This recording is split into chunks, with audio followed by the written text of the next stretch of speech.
Good morning all of you. Shri Shyam शिक्षा समिति की ऑनलाइन क्लास में आपका स्वागत है। पिछली क्लास में हमने देखा था कि कोशिका में माइक्रोमोलिक्यूल्स एंड मैक्रोमोलिक्यूल्स दो प्रकार के पदार्थ पाए जाते हैं, जिसमें हमने देखा था कि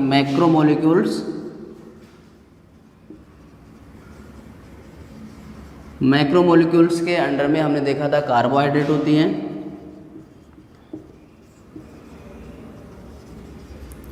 प्रोटीन होती हैं, लिपिड होती हैं एवं genetic material DNA and RNA होता है।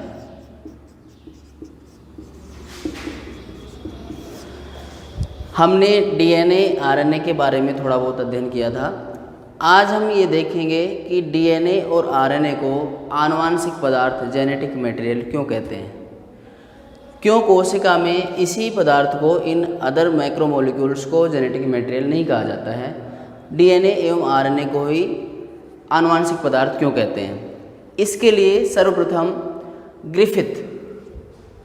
ग्रिफिथ को हम जानते हैं कि ग्रिफिथ एक वैज्ञानिक थे जिन्होंने सबसे पहले एविडेंस दिया कि डीएनए, प्रोटीन, लिपिड या कार्बोहाइड्रेट में से जेनेटिक मटेरियल कौन सा हो सकता है। तो हम ग्रिफिथ के एक्सपेरिमेंट को देखते हैं।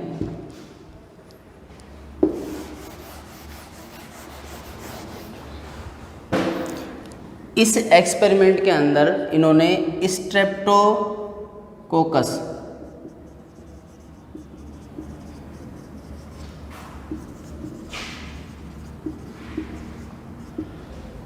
स्ट्रेप्टोकोकस न्यूमोनियाई एक बैक्टीरिया होता है जो कि नमोनिया क्रिएट करता है। तो जो हमारे नॉर्मल नमोनिया होता है वो स्ट्रेप्टोकोकस न्यूमोनिया एक बैक्टीरिया से होता है। इसकी दो स्ट्रेन होती हैं। स्ट्रेन किसे कहते हैं कि उसके प्रभाग, मतलब उसकी दो जाति कह सकते हैं, स्पीसीज कह सकते हैं। एक आर टाइप की होती है और एक एस टाइप की होती है। आर मीन्स रफ मीन्स खुरदरी, रफ टाइप की स्ट्रेन और एक स्मूथ टाइप की स्ट्रेन। रफ का मतलब है कि जिसका बाह्य आवरण खुरदरा पाया जाता है और जिसका बाह्य आवरण स्मूथ पाया जाता है। इस प्रकार की दो स्ट्रेन देखी ग्रिफिथ ने जो कि नमोनिया क्रिएट करती हैं। स्ट्रेप्टोकोकस न्यूमोनियाई एक बैक्टीरिया है जिसकी दो स्ट्रेन पाई जाती हैं, R type, S type, rough and smooth.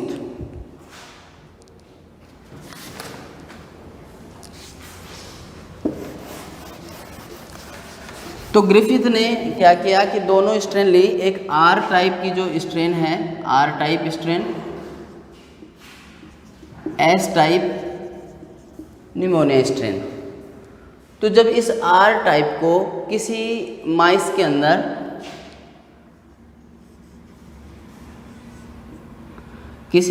के अंदर इंजेक्ट किया जाता है, इसके अंदर इंजेक्ट करते हैं आर टाइप के अंदर, तो चूहा जिंदा रहता है, लाइव रहता है। इसका मतलब इसको नॉन वायरुलेंट टाइप कहते हैं। नॉन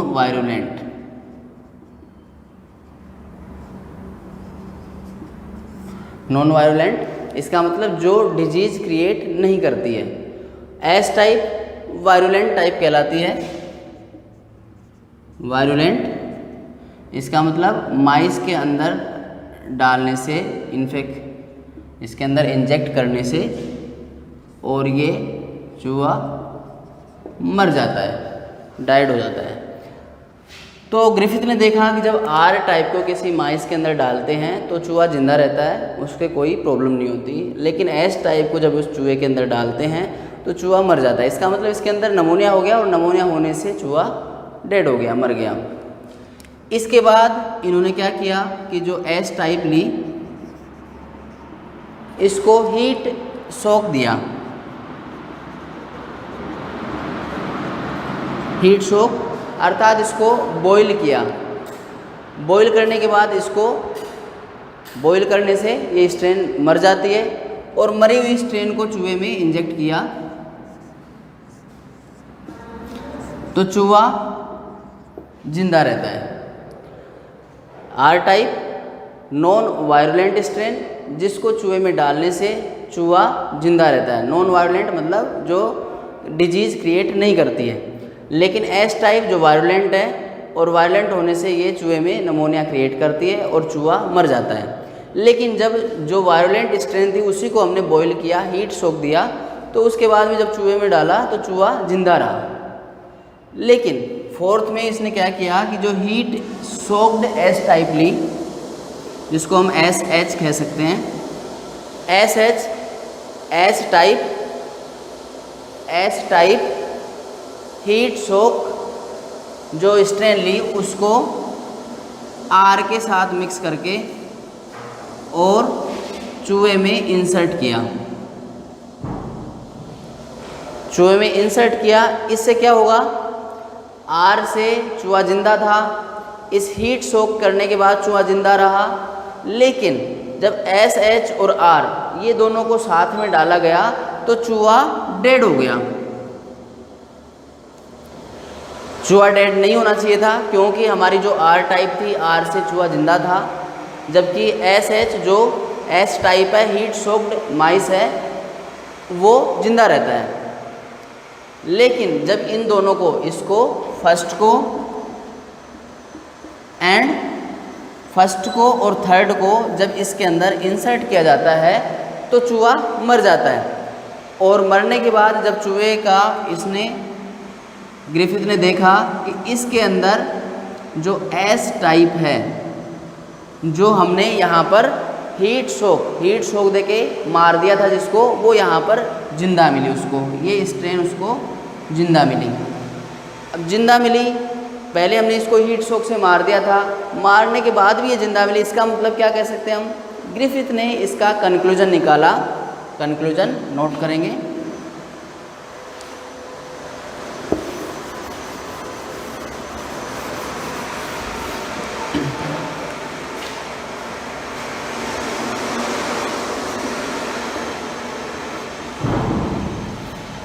कि एस टाइप के अंदर, एस टाइप की स्ट्रेन के अंदर ऐसा कोई पदार्थ उपस्थित होता है जो हीट सोक के बाद भी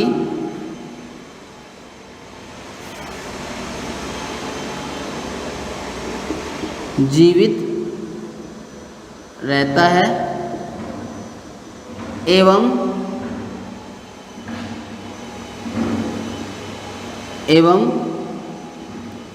आर टाइप स्ट्रेन से एस टाइप स्ट्रेन बना लेता है।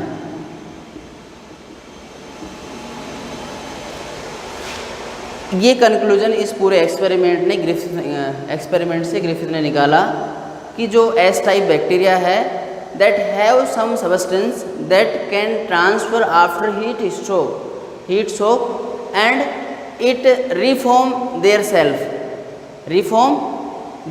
S type strain from the R type of strains.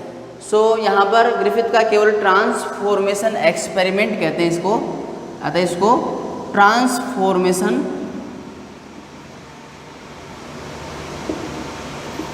Experiment भी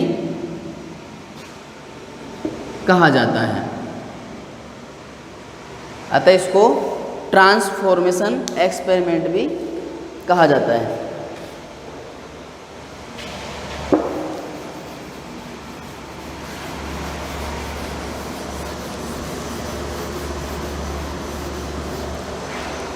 तो कंक्लूजन में हम क्या कहेंगे कि जैसे ग्रिफिथ ने एक माइस लिया, माइस में ये आर टाइप की नॉन वायलेंट थी नॉन वायलेंट स्ट्रेन को उसमें माइस में डाला और माइस लाइव रहा।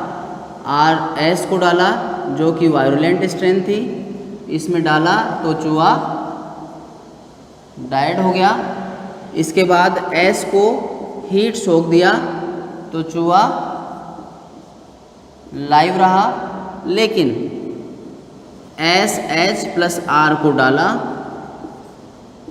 तो चूहा मर गया। इससे ग्रिफिथ ने कहा कि जो S टाइप को हीट शॉक करते हैं जिससे चूहा जिंदा रहता है, तो इसमें कुछ पदार्थ है वो जिंदा रह जाता है, मरता नहीं है, और वो इसके अंदर जाके और अपने आप को बना लेता है। मतलब some components transform from S type of strain to R type and that revive their self only. तो यहाँ पर S टाइप स्ट्रेन वापस से बन जाते हैं। जो चूहा मरा, यहाँ पर जो चूहा डेड हुआ, तो उसके अंदर S टाइप जिंदा पाई गई जिसको हमने हीट शॉक से डेड कर दिया था। तो यहाँ पर ट्रांसफॉर्मेशन एक्सपेरिमेंट से, ग्रिफिथ के एक्सपेरिमेंट से केवल इतना कहा जा सकता है कि कोई ऐसा पदार्थ है जो एक चूहे से दूसरे चूहे में जाता है। इसका मतलब स्ट्रेप्टोकोकस न्यूमोनी की एक स्ट्रेन है जिसके अंदर कोई ऐसा पदार्थ पाया जाता है जो कि एक माइस से दूसरे माइस में ट्रांसफ़र होता है, एक स्ट्रेन से दूसरे स्ट्रेन में ट्रांसफ़र होता है और वो अपने आप को जिंदा करता है, कोई ऐसा पदार्थ होता है। इसके बाद में यदि हम एक्सपेरिमेंट को देखते हैं तो दूसरा experiment Avery, MacLeod and McCarty ने दिया।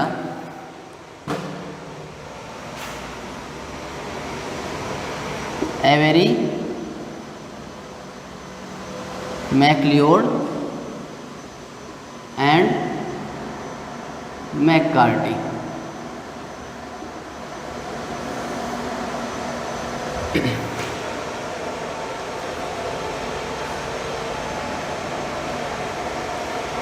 अवेरी, मैककार्टी एंड मैकलियोड, इन्होंने एक्सपेरिमेंट दिया कि कोशिका के अंदर जो पदार्थ पाए जाते हैं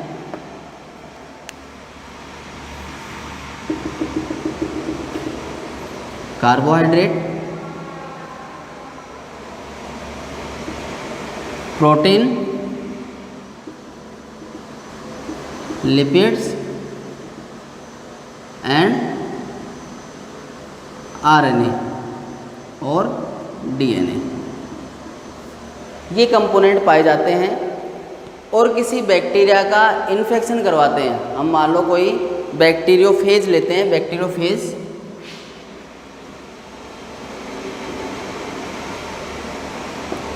बैक्टीरियोफेज वो होते हैं जो बैक्टीरिया में इन्फेक्शन करते हैं। बैक्टीरियोफेज हमने देखा होगा कि ये बैक्टीरियोफेज इस तरह का,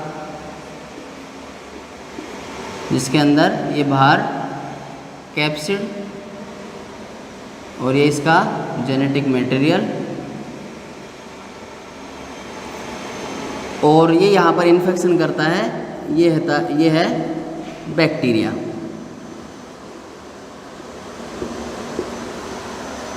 बैक्टीरियोफेज बैक्टीरिया के अंदर इन्फेक्शन करता है, तो कौन सा पदार्थ इस बैक्टीरियोफेज से बैक्टीरिया के अंदर जाता है जो कि यहाँ पर अपनी पॉपुलेशन बनवा लेता है, क्योंकि इस जो बैक्टीरिया की सेल थी इसके अंदर बहुत सारे बैक्टीरियोफेज डेवलप हो जाते हैं।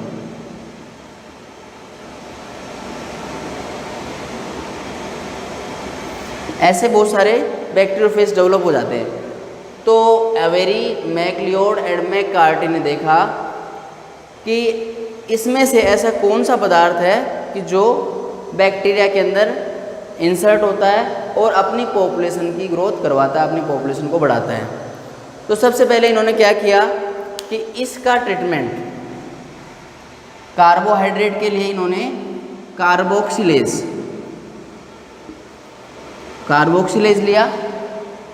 इस बैक्टीरिया को कार्बोक्सिलेज डाला और कार्बोक्सिलेज डालने के बाद में, कार्बोक्सिलेज डालने से क्या होगा कि कार्बोहाइड्रेट है जितने भी वो डिग्रेड हो जाएगी, और डिग्रेड होने के बाद में यदि वही पदार्थ इसमें जाके और बैक्टीरियोफेज बनाता है तो वो नहीं बना पाएगा। तो इसलिए कार्बोहाइड्रेट डिग्रेड हो गई, और डिग्रेड हुई तब भी ये बना, मतलब तब भी इसने अपनी पॉपुलेशन बनाई। इसका मतलब इन्होंने कहा कि कार्बोहाइड्रेट जेनेटिक मटेरियल नहीं है। समझ में आया? इसमें क्या कह रहा है कि जो बैक्टीरियोफेज है इसके अंदर मान लो कार्बोहाइड्रेट है पाया जाता है, और हम सपोज कर रहे हैं कि कार्बोहाइड्रेट ऐसा पदार्थ है जो इसके अंदर आता है और यहाँ पर बैक्टीरियोफेज बनवा लेता है। तो हमने क्या किया कि इसमें जो कार्बोहाइड्रेट पाई जाती है उसी को हम पहले डिग्रेड कर देते हैं कार्बोक्सिलेज एंजाइम के द्वारा। तो इसके अंदर जितने भी कार्बोहाइड्रेट थी और वो डिग्रेड हो जाती है। यदि कार्बोहाइड्रेट जेनेटिक मटेरियल होता तो डिग्रेड होने के बाद में बैक्टीरियोफेज नहीं बन सकता, लेकिन इसको डिग्रेड किया हमने तब भी ये बैक्टीरियोफेज बनते हैं कोशिका के अंदर। इसका मतलब कि कार्बोहाइड्रेट है जो हमारा जेनेटिक मटेरियल नहीं हो सकता।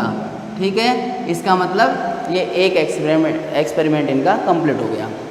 उसके बाद दोबारा इन्होंने क्या किया कि प्रोटीन हो सकता है, प्रोटीन हो सकता है लिपिड हो सकता है डीएनए हो। तो इन्होंने प्रोटीन के लिए प्रोटीनेज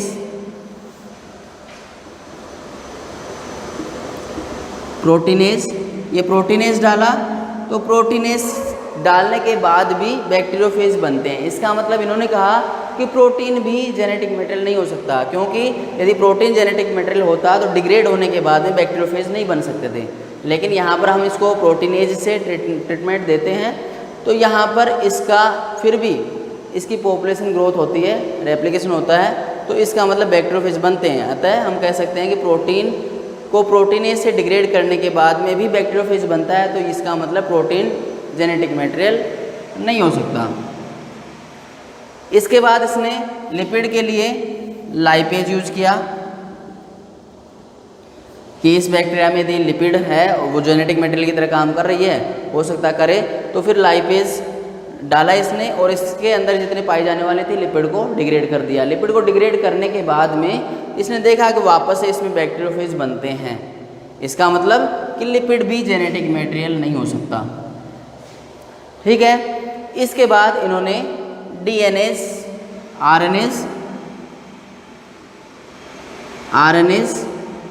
आरएनए के लिए डाला और यहाँ देखा तब भी ये बैक्टीरियोफेज बनता है। लेकिन जैसे ही इन्होंने जो डीएनएस डालने से इसका सारा डीएनए डिग्रेड हो गया। डीएनए डिग्रेड होने से यहाँ पर ये ग्रोथ नहीं आई। ठीक है, इसके अंदर डीएनए था, डीएनए को डीएनएज डाला तो डिग्रेड कर दिया। अब डीएनए नहीं है तो इसका जब इन्फेक्शन करवाते हैं तो बैक्टीरिया में ये इस तरह के कंपोनेंट नहीं बनते हैं। इसका मतलब बैक्टीरियोफेज यहाँ पर एब्सेंट रहा बैक्टीरियोफेज। इसका मतलब इन्होंने क्या कहा कि डीएनए है वो जेनेटिक मटेरियल की तरह काम करता है। एक बार इस पूरे एक्सपेरिमेंट को दोबारा देखते हैं। बैक्टीरियोफेज जो बैक्टीरिया को खाता है उसे बैक्टीरियोफेज कहते हैं, और बैक्टीरियोफेज बैक्टीरिया में इन्फेक्शन करता है। ये खाता कैसे है? ऐसे नहीं कि नॉर्मली अपने मुंह से खा जाता है, ये अपना कोई पदार्थ इसके अंदर छोड़ता है और यहाँ पर छोड़ने के बाद में इस बैक्टीरिया के सेल के अंदर ये अपनी पॉपुलेशन बढ़ाता है। पॉपुलेशन बढ़ाता है तो यहाँ पर बैक्टीरियोफेज काफ़ी सारे हो जाते हैं, जहाँ पर लाइटिक और लाइसिस दो साइकिल होते हैं। तो लाइटिक साइकिल के अंदर तो अपनी पॉपुलेशन बढ़ाता है, बढ़ जाते हैं, बहुत सारे बैक्टीरियोफेज हो जाते हैं। और लाइसिस साइकिल में अपनी सेल को तोड़ता है और तोड़ने के बाद बिखर जाता है। बिखरने के बाद फिर दूसरी सेल में घुसता है, वहाँ पर फिर अपनी पॉपुलेशन बढ़ाता है, उसी प्रकार से फिर उस सेल को डिग्रेड करता है। इस तरह से हम कह सकते हैं कि इन्फेक्शन, जैसे हमारी किसी एक सेल में इन्फेक्शन हुआ, वो स्वेल हुई, स्वेल होने के बाद उसके अंदर वो ब्रस्ट कर गई, दूसरी सेल में इन्फेक्शन हो गया। जैसे हम इसका मलेरिया का इन्फेक्शन भी देखते हैं कि आरबीसी में इन्फेक्शन होता है और कंटिन्यूसली वो अदर आरबीसी को इन्फेक्ट करता चला जाता है। मीरोजोइड्स एंड स्पोरोजोइड्स वो टाइप्स होते हैं, तो वो इन्फेक्शन करते चले जाते हैं।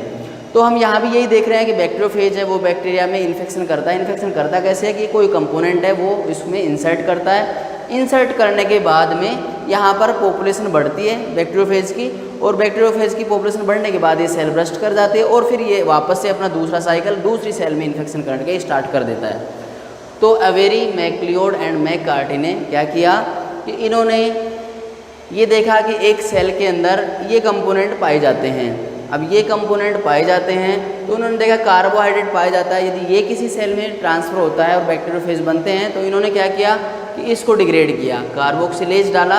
कार्बोक्सिलेज डालने के बाद में भी इस बैक्टीरियोफेज का यहाँ पर पॉपुलेशन बढ़ती रही। इसका मतलब कार्बोहाइड्रेट जेनेटिक मटेरियल नहीं हो सकता। उसके बाद में इन्होंने देखा प्रोटीन हो सकती है, तो प्रोटीन के लिए इन्होंने प्रोटीनेज डाला तो प्रोटीन डिग्रेड कर दी इसकी, लेकिन फिर भी इसमें इन्फेक्शन हुआ इसका मतलब इसकी पॉपुलेशन इसमें बढ़ी। तो अतः हम कह सकते हैं कि प्रोटीन भी आनुवंशिक पदार्थ नहीं हो सकता है। इसके बाद इन्होंने लिपिड के लिए लाइपेज डाला, लिपिड को डिग्रेड किया, लेकिन फिर भी इसमें इन्फेक्शन देखा गया और वहाँ पर बैक्टीरियोफेज की ग्रोथ पाई गई। लेकिन जब इन्होंने आरएनएस डाला तब भी हुआ, लेकिन डीएनएस डाला तब इसमें इसका रेप्लिकेशन नहीं हुआ। बैक्टीरियोफेज में जब डीएनएस डालते हैं तो डीएनए डिग्रेड हो गया, डीएनए डिग्रेड होने के बाद में इसमें बैक्टीरियोफेज नहीं बने। इन्फेक्शन कराया गया लेकिन वहाँ पर बैक्टीरियोफेज बने ही नहीं। इन्फेक्शन करा साथ में रखा गया, कोई मटेरियल इसमें ट्रांसफर हुआ ही नहीं। इसका मतलब वो मटेरियल क्या था? डीएनए था। तो इन्होंने ये प्रूफ कर दिया कि DNA is a genetic material that can transfer from bacteriophage to bacteria cell. So यहाँ पर इसका कंक्लूजन यही निकलता है कि इन्होंने अपने एक्सपेरिमेंट के द्वारा ये बताया कि जो मैक्रोमोलिक्यूल सेल के अंदर पाए जाते हैं उनमें डीएनए एक ऐसा कंपोनेंट है जो one cell to other cell transfer कर सकता है। इसके बाद में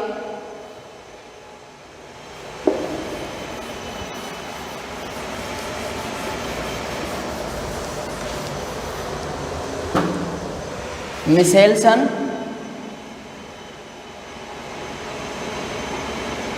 एंड स्टेहल इसने एक्सपेरिमेंट किया।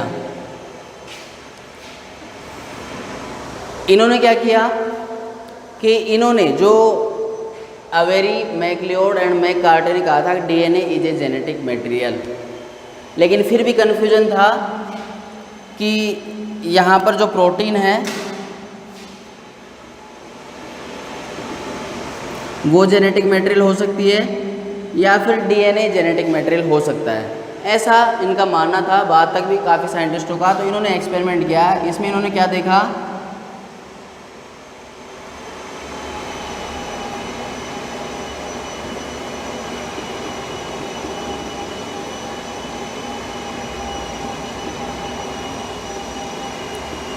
ये बाहरी आवरण होता है जो बैक्टीरियोफेज में पाया जाता है, तो ये कैप्सिड कहलाता है और इसकी सिंगल यूनिट को कैप्सोमियर कहते हैं।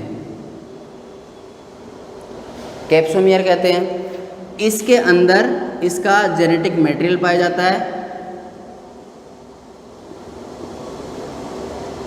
अब इसको जेनेटिक मटेरियल तो अभी नहीं कह सकते हम, इसके अंदर हम कह सकते हैं कि डीएनए पाया जाता है, डीएनए पाया जाता है।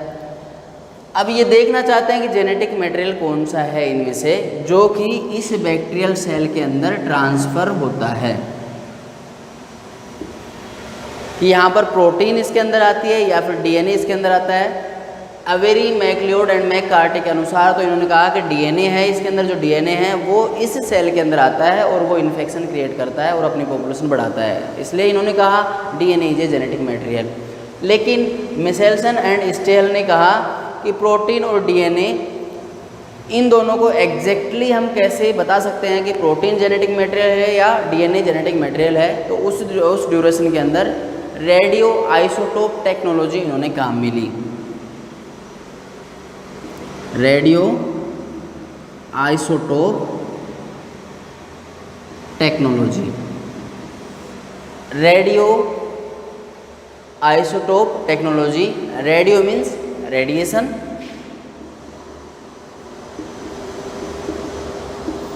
Isotope means neutron different but electron and proton similar.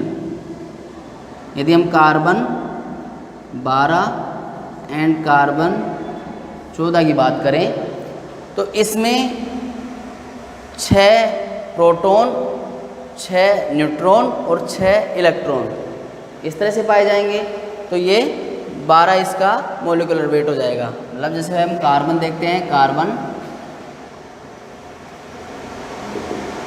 परमाणु क्रमांक बराबर 6, कार्बन का परमाणु क्रमांक 6 है। 6 का मतलब क्या है कि यहाँ पर जो इलेक्ट्रॉन है वो बराबर 6, प्रोटॉन है वो बराबर 6, न्यूट्रॉन है वो बराबर 6। इलेक्ट्रॉन का मॉलिक्यूलर वेट नेग्लिजिबल होता है, इसलिए प्रोटॉन और न्यूट्रॉन इन दोनों का मॉलिक्यूलर वेट जुड़ता है और ये 12 हो जाते हैं, और इसलिए इसका परमाणु भार बराबर 12। इसलिए हम कार्बन की परमाणु क्रमांक संख्या 6 कहते हैं और परमाणु भार 12 कहते हैं। तो यहाँ पर इलेक्ट्रॉन, प्रोटॉन और न्यूट्रॉन ये 6 नंबर होते हैं। लेकिन हम आइसोटोप की बात करते हैं तो यहाँ पर हम आइसोटोप जैसे कार्बन 12 एवं कार्बन 14, तो कार्बन 12 एक नेचुरल एलिमेंट्स है और इसका आइसोटोप है कार्बन 14। इसका मतलब यहाँ पर 2 न्यूट्रॉन बढ़ गए। यहाँ पर यदि हम इसको देखें तो यहाँ पर कार्बन 14 में हम देखेंगे तो इलेक्ट्रॉन बराबर 6, प्रोटॉन बराबर 6, न्यूट्रॉन बराबर 8, और हम इसको टोटल करें तो ये 14। अतः वह परमाणु जिसके अंदर न्यूट्रॉन की संख्या डिफरेंट हो वे एक दूसरे के आइसोटोप कहलाते हैं। जहाँ पर हम कार्बन का एक एग्जाम्पल ले रहे हैं, कार्बन 6 क्रमांक का एक तत्व है जो जिसके अंदर 6 इलेक्ट्रॉन, 6 प्रोटॉन, 6 न्यूट्रॉन पाए जाते हैं।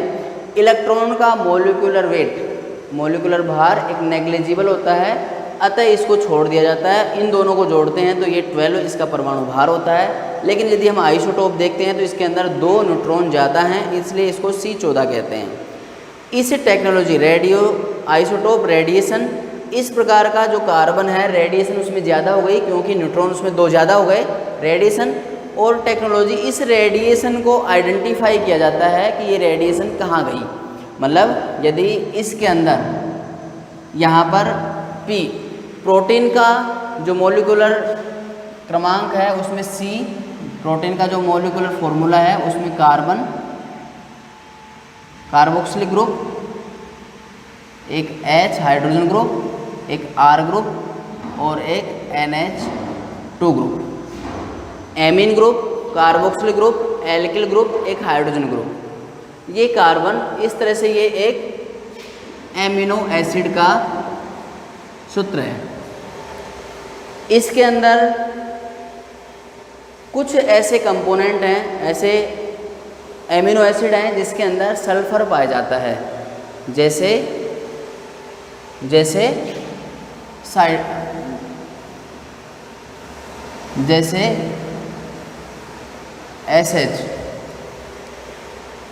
SH कंपोनेंट जिसमें थ्रियोनिन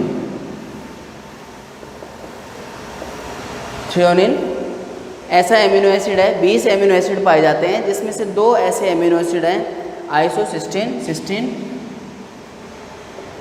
सिस्टीन एंड थ्रियोनिन, ऐसे 2 एमिनो एसिड हैं जिसके अंदर सल्फर कंपोनेंट पाया जाता है इस R के साथ में। मतलब यहाँ R ग्रुप होगा, इसके साथ में SH इस प्रकार से जुड़ा होता है।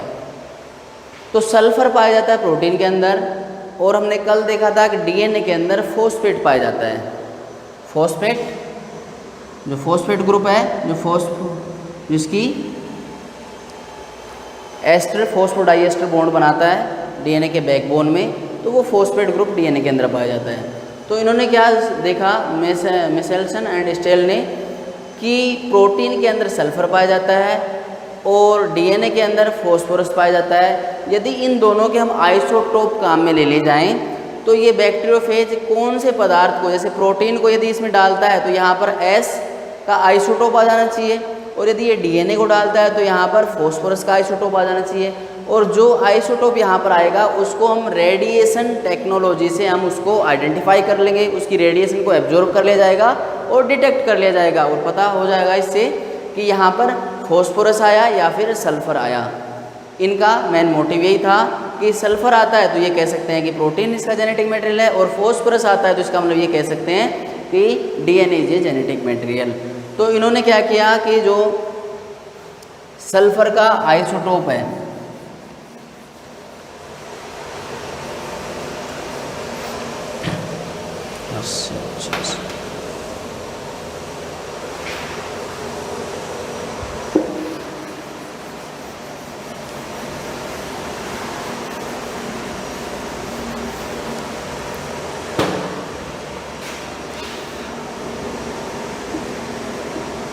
N14 and 15, इन्होंने नाइट्रोजन, जो कि नाइट्रोजन क्षार में पाई जाती है,